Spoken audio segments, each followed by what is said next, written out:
Yan, nandito na naman tayo ulit sa kay Benoni Case at ang kanta natin ngayon ay ang kanta ng Bini na Wag Muna Tayo Umuwi. Shout out po kay Jomi Sunshine Ina para sa nag-request ng kantang ito. So, pinili kong sound ay piano lang, may piano part. Tapos meron siya parang synth beat.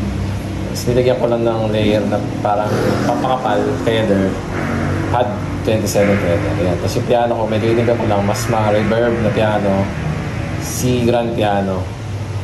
So yan, AP006. Kung sa una, piano yung part niya. C sus 2. Ayan, so parang yan. Yan yung una. G sharp over C.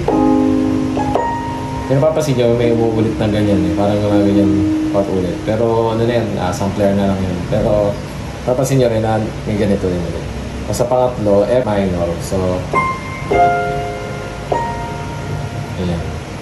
Pero yun, yung parang yung ganyan na. Pero sa F minor. Tapos, ito ay D sharp sus 4. Tapos kakanta na. May papasin chord na G sharp over C. Wag muna tayo umuwi. So yung sa piano muna nung muna tayo umuwi, A sharp, minor 7. Tapos may sundo. Tapos muna tayo umuwi.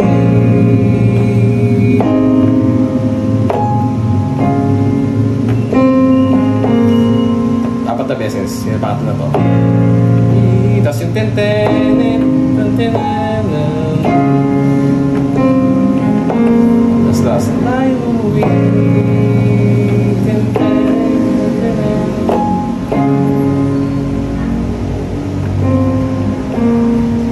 Synth lead na part yung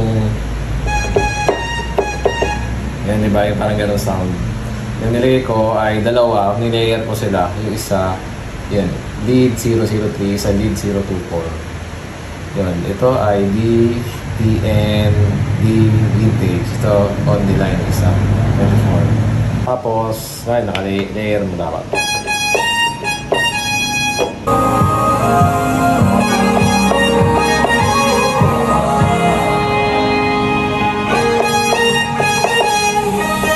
Synth na yun to.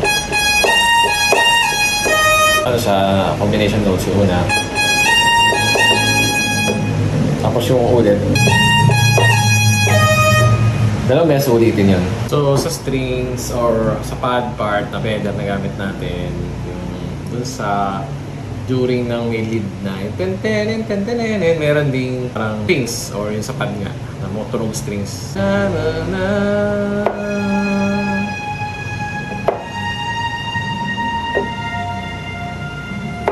Huwag tayo umuwi. Yan, ulit-ulit na naman. Ay, dalawang beses lang naman siya gagawin. Tapos ten-ten, verse. Sa verse, sharp.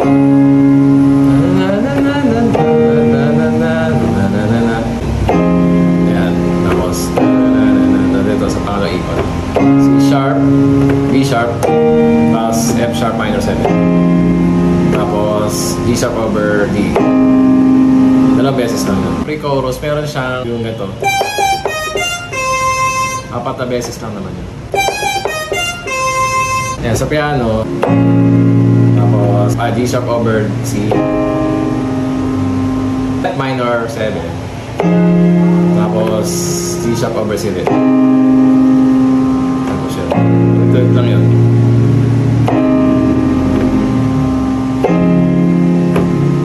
Tapos, wag muna tayo umuwi. Chorus na. Tapos yun, sa chorus niya, sa chorus, muna tayo umuwi.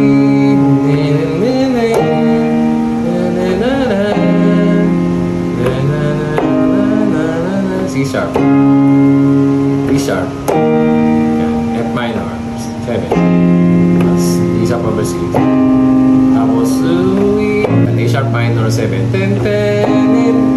tapos G sharp over C, tapos F minor 7, tapos G sharp over C ulit. Tapos gagawin natin yung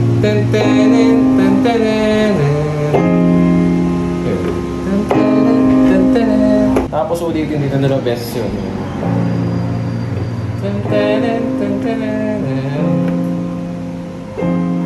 Tapos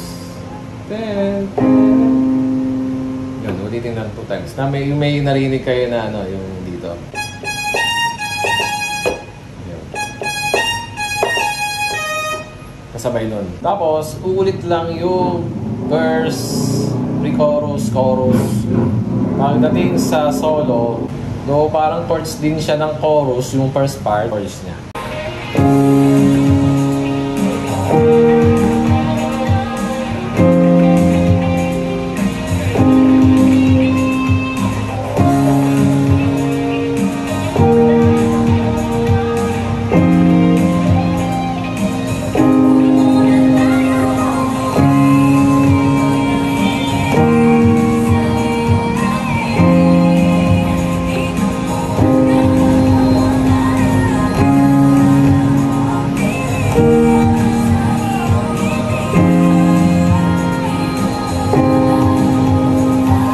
So, alternatively, kung gusto nyo gawin yung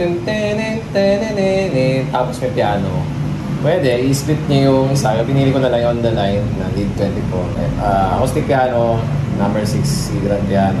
Dito siya, piano, pero dito, synth lead. Split pa pala, hindi pa pala split. Ayan. Tapos dapat hanggang dito lang. O, siguro hanggang dito. O, tayong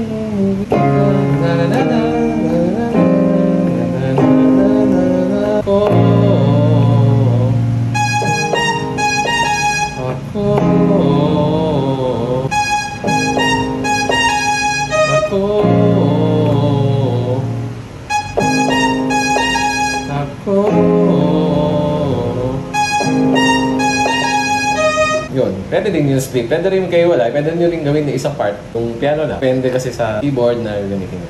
Ending niya, di ba, yung ano, uikot siya ng chorus, tapos uulit-ulit dun sa pero tapos na, yung tente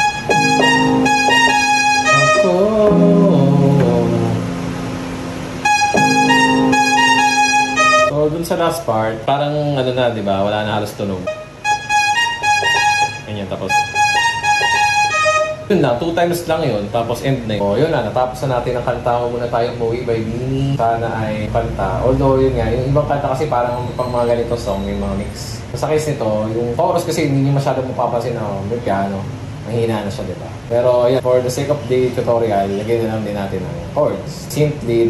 Pero yun dun sa ano, para kasing malapit ng gitara dun sa pre-chorus. Yung ten-ten-ten-ten-ten. So, yun lang tinuro natin. So, yung ginatating ano, synth doon, nilayer ko. Kung pure synth lang na kayo yung gagamit, nilayer ko. Kasi para mas makapal. Sa yung synth lead na ginamit ko doon, lead 24 saka lead 3. Yun nga, lead 3 is DTND Vintage. Tapos is 24 on the line. Tapos, yung sa piano, yung C grand piano lang.